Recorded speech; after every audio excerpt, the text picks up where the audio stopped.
আসসালামু আলাইকুম প্রিয় বন্ধুরা, আপনাদেরকে জানাচ্ছি শুভেচ্ছা এবং অভিনন্দন। ভিডিওটি না টেনে শেষ পর্যন্ত দেখুন। আরব দেশে নিজকে স্বাবলম্বী করুন।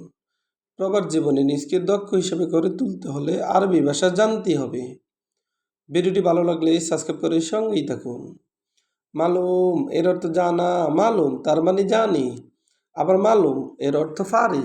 আমরা বলি জানি, আরবিতে বলতে হবে মালুম। আমরা বলি ফারি, আরবিতে বলতে হবে মালুম। আরফ এর অর্থ জানি, আবার আরফ এর অর্থ জানি বা ফারি। আমরা বলি জানি, আরবিতে বলতে হবে আরফ বা মালুম। মাফি, মাফি এর অর্থ নাই। আমরা বলি নাই, আরবিতে বলতে হবে মাফি। মাফি তার মানে নাই। খিদমা, খিদমা এর অর্থ সেবা। আমরা বলি সেবা, আরবিতে বলতে হবে খেদমা। খেদমা তার মানে সেবা। খাদেম, খাদেম এর অর্থ সেবক। আমরা বলি সেবক, আরবিতে বলতে হবে খাদেম। খাদেম তার মানে সেবক। অরাগা, অরাগা এর অর্থ কাগজ। আমরা বলি কাগজ, আরবিতে বলতে হবে অরাগা। অরাগা এর অর্থ কাগজ। হাদা, হাদা এর অর্থ এইটা। আমরা বলি এইটা, আরবিতে বলতে হবে হাদা। হাদা তার মানে এইটা।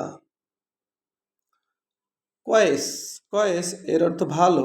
আমরা বলি ভালো, আরবিতে বলতে হবে কয়েস। কয়েস তার মানে ভালো। ফাদি, ফাদি এর অর্থ খালি।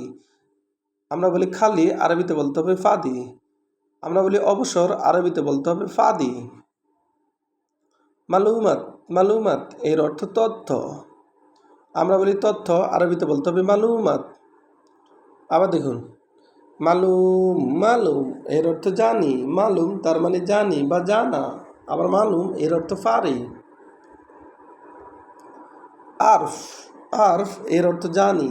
মালুম এর অর্থ জানি, আরফ এর অর্থ জানি। আবার মালুম এর অর্থ ফারি, আরফ এর অর্থ ফারি। মাফি, মাফি এর অর্থ নাই। আমরা বলি নাই, আরবিতে বলতে হবে মাফি। খেদমা এর অর্থ সেবা। খেদমা তার মানে সেবা। আমরা বলি সেবা, আরবিতে বলতে হবে খেদমা। খাদেম এর অর্থ সেবক। খাদেম তার মানে সেবক। আমরা বলি সেবক, আরবিতে বলতে হবে খাদেম।